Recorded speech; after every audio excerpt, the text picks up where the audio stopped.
Boa tarde, turma do 7º ano. Tudo bem com vocês? Espero que sim. Espero que todos estejam bem, estejam preparados para mais um dia de aula. Hoje nós iremos estudar o cenário 2, nossa aula de geografia hoje. Está lá na página 82, então gostaria que vocês pudessem estar acompanhando comigo a aula de hoje. Nós iremos estudar o cenário 2. Nós estamos estudando o capítulo 3, que tem como tema Fronteiras do Brasil. E hoje nós iremos continuar estudando esse capítulo, que tem como subtema um gigante chamado Brasil. Um gigante chamado Brasil. Terras a perder de vista. Então, gostaria que vocês acompanhassem aí comigo, na página 82. Iremos iniciar a nossa aula de hoje. Então, você, por certo, já deve ter escutado diversas vezes pessoas se referirem ao nosso país utilizando a expressão Brasil, país, continente. Por outro lado, há pouco relembramos juntos que o planeta é constituído por 6 continentes, sendo Europa, Ásia, África, Oceania, Antártida e América, que são imensas massas de terra acima da superfície. Deste, o maior de todos é a Ásia, aí com 44,33 milhões de quilômetros quadrados. E os menores são a Europa, com 10,58 milhões de quilômetros quadrados, e a Oceania, com 8,93 quilômetros quadrados. Então, o Brasil, ele possui nada menos que 8.515.759 quilômetros quadrados, o que justifica a expressão comumente utilizada para representar nosso gigantismo em relação aos 194 países independentes e aos 45 territórios que compõem o mundo atual. Apenas, preste atenção aí, crianças, apenas a Rússia, o Canadá, a China e os Estados Unidos possuem área territorial maior que a do Brasil, como mostra a figura, Então, vocês podem observar aí a figura, e aqui no livro também está mostrando os 6 maiores territórios. Então, vocês podem observar aqui abaixo, no mapa mundi, que o Brasil, ele perde, apenas para esses países aí, em extensão. Aqui está falando em extensão territorial, em tamanho. Por isso que é conhecido como país continental. Então, vocês podem observar aqui no mapa, temos aqui, vem primeiro a Rússia, depois o Canadá, a China e os Estados Unidos. E logo, o Brasil fica em 5º lugar, sendo o maior país do mundo. Aí aqui abaixo nós temos, no entanto, é válido lembrar que nem sempre o Brasil possuiu essa imensidão territorial, nem sempre, Então, uma vez que, em virtude do Tratado de Tordesilhas, que estudamos na aula passada, assinado em 1494 entre Portugal e Espanha, o mundo estava dividido por uma linha imaginária, cuja distância era de 370 léguas, a oeste das ilhas do Cabo Verde. Portanto, cabiam aos nossos conquistadores apenas as terras que estavam ao leste deste meridiano de referência, e a Espanha todas as terras a oeste. Por esse motivo, o território que futuramente seria o Brasil possuía apenas cerca de 40% da extensão atual. Então, vocês podem fazer aqui uma comparação, que nessa época aí o Brasil não tinha essa extensão que hoje ele tem, era apenas 40%, né, da extensão atual, do qual conhecemos hoje. Ou seja, a maior parte do Brasil naquela época ficou com a Espanha e a menor parte com Portugal. A ampliação das terras que hoje constitui o Brasil foi fruto de quê? Da cobiça portuguesa e também da obra missionária, né? Dos missionários bandeirantes, que eram os criadores de gados, os militares e também colonos, que, rompendo o limite de Tordesilhas, levaram o domínio lusitano aos territórios espanhóis da América, né? Então, aqui como fala, né, que eles romperam esse limite, que era o tratado entre essas duas potências, que era Espanha e Portugal. Então, eles começaram a invadir, né, o espaço que pertencia à Espanha. Aí, aqui nessas duas imagens, eu gostaria que vocês observassem no livro de vocês, que aqui nós temos, ó, expansão do território brasileiro, aqui no século XVI e no século XVII. Então, vocês podem observar aí para a gente fazer uma comparação. Aqui no século XVI, nós temos aqui, ó, o limite do Tratado de Tordesilhas, né, que foi o tratado entre as duas potências. Aqui temos a área conhecida pelos colonizadores, ou seja, a área não conhecida, né, pelos colonizadores. A exploração do pau-brasil, a cana-de-açúcar, o sentido da ocupação, ou seja, a direção, né, para onde eles ocupavam, e o domínio espanhol.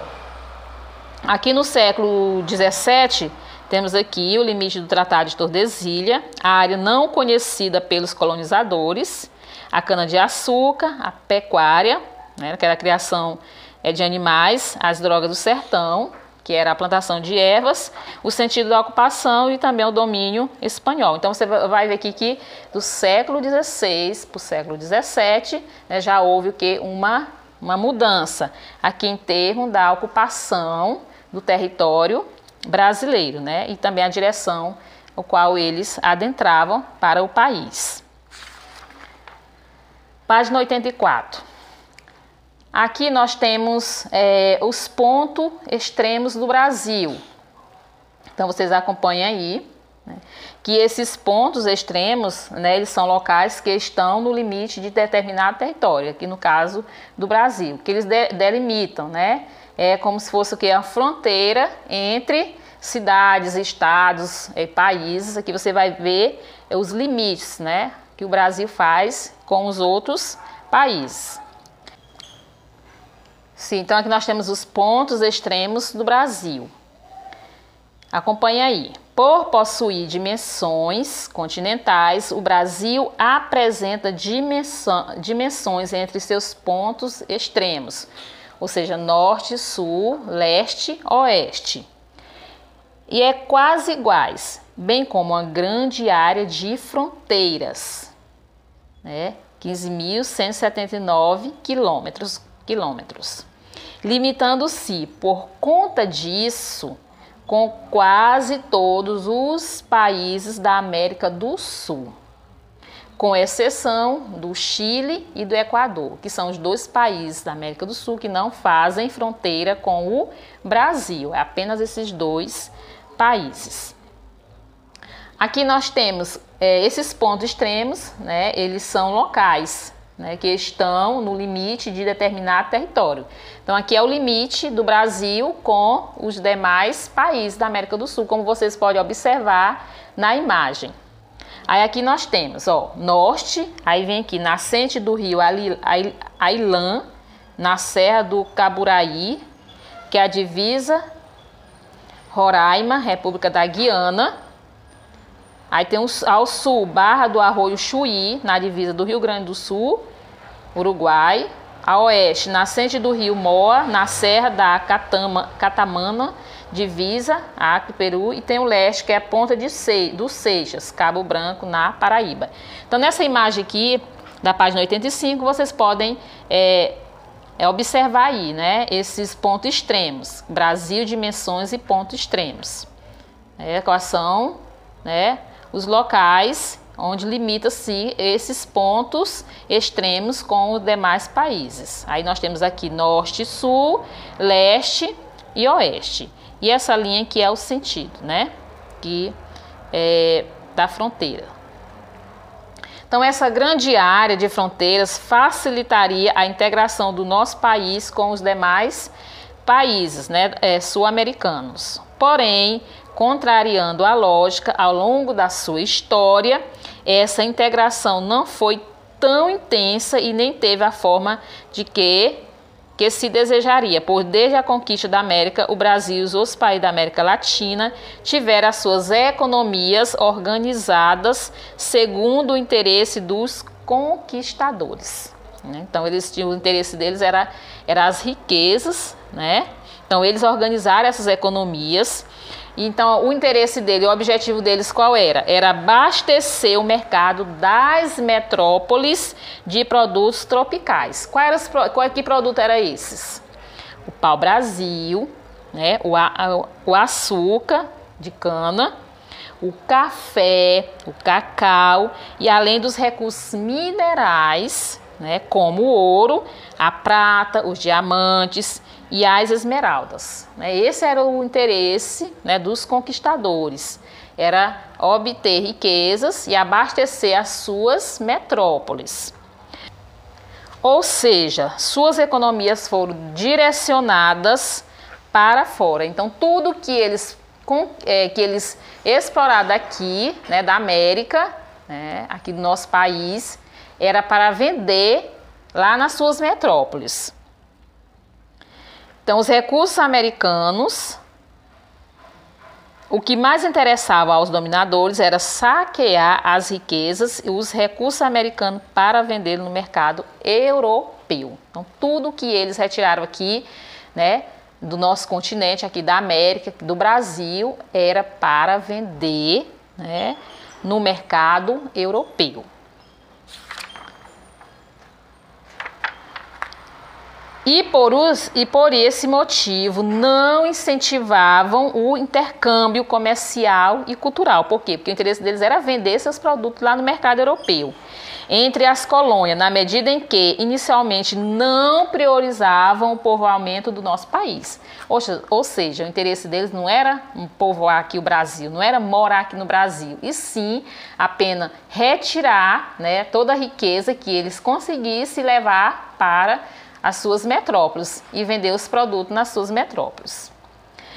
No caso brasileiro, esse interesse levaram consequentemente a uma organização do espaço em que as maiores concentrações populacionais foram estabelecidas ao longo dos 7.408 quilômetros do litoral, ou próximo deste, onde foram construídos portos para escoamento de produtos. Então, o povoamento se deu mais pelo litoral. Aí, aqui nessa imagem abaixo, você pode observar aí, né? A Ponta dos Seixos, em João Pessoa, Paraíba, é considerada a parte mais oriental das Américas, além de ser um dos pontos extremos do Brasil, né? Aqui é um dos pontos extremos do Brasil, né? O Ponto dos Seixas. Então, você pode observar aqui na imagem, como diz aqui no texto, né, que foi estabelecida ao longo dos 7.408 quilômetros do litoral, ou próximo deste, onde foram construídos os portos para escoamento de produto. E foi também, né, onde os portugueses, né, eles retiravam os produtos e assim facilitava para levar para os seus navios e assim levar para as metrópoles para vender seus produtos. Também nós temos aqui o fuso horário do Brasil.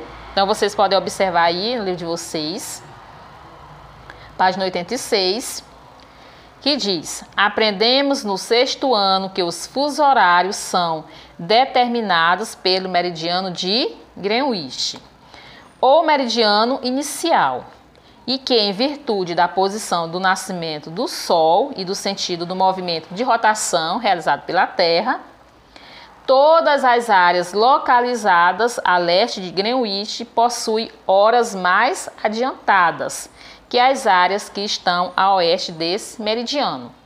Então, todos, né? E o Brasil está localizado a oeste ou à esquerda do meridiano de Greenwich. Portanto, todas as horas do nosso país estão atrasadas com relação a Greenwich, devido à sua grande extensão territorial. Então, o Greenwich ele marca a hora inicial e o Brasil está localizado a oeste desse meridiano. Então, todas as horas do Brasil, né, em relação a ele, estão atrasadas, devido à sua grande extensão territorial, no sentido leste-oeste. O Brasil ele possui atualmente 4 fusos horários, todos situados a oeste do fuso de Greenwich, né? Nós estudamos no 6º ano, né, sobre os fusos horários. Então, o Brasil ele possui 4 fusos horários devido, né, à sua extensão, devido ao seu tamanho. O primeiro fuso horário, então você pode observar aqui na imagem ao lado, o primeiro é o das Ilhas Oceânicas, como Fernando de Noronha, né, o primeiro fuso horário, que está 2 horas atrasado em relação à hora de Greenwich. O segundo é a hora de Brasília. O terceiro é a dos estados de Mato Grosso do Sul, Rondônia, Roraima, bem como parcela do Amazonas. E o quarto corta o estado do Acre e a parte do Amazonas. Então, no total, né, o Brasil ele possui 4 fusos horários. Então, eu gostaria que você observasse aí na página 87, aí nós temos aqui, ó, os fusos horários do Brasil, onde está mostrando aqui o primeiro, né, que é o Fernando de Noronha, o segundo aqui o de Brasília, ao terceiro, né, aqui dos estados Mato Grosso do Sul, né, Rondônia, Roraima. E o quarto, né, que corta aqui o estado do Acre. Então, todos os lugares que estão dentro do mesmo fuso horário, eles possuem a mesma hora. Aí, o Brasil, devido à sua grande extensão territorial, que ele possui esses 4 fusos horários. Então, essa divisão de fusos existiu até 25 de junho de 2008, quando foi substituída nessa divisão em consequência do projeto de lei do ex-senador Tião Viana, do Partido dos Trabalhadores, PT, do Acre, que foi sancionado pelo então presidente Lula. Esse projeto ele suprimiu o fuso do Acre e de parte dos estados do Pará e também do Amazonas, com o objetivo de permitir uma maior integração desses espaços com o sistema financeiro do país, bem como facilitar as comunicações e o transporte aéreo. No entanto, essa determinação foi revogada no ano de 2013 pela então presidente Dilma Rousseff, voltando o Brasil a ter 4 fusos horários, né? Antes disso, ele tinha 4, depois passou a ter 3, e depois, com, né, o mandato da Dilma, o Brasil ele passou a ter 4 fusos horários. E aí vocês irão responder, né, as páginas 88 a 96, que serão as atividades que vocês irão fazer em casa. E depois vocês estejam enviando para mim. Então, essa foi nossa aula de hoje, né? Espero vocês terem compreendido um pouco sobre esse assunto, sobre o nosso território. Então, na aula passada eu coloquei um vídeo onde falava um pouco sobre o Tratado de Tordesilhas, onde ele abordou essa questão. Então, quem assistiu deu para entender, né, melhor como foi que aconteceu esse tratado, como foi feita essa divisão. Então, espero que vocês todos tenham assistido e tenham compreendido o assunto. Então, essa foi nossa aula. Fique com Deus e até a próxima. E façam a atividade.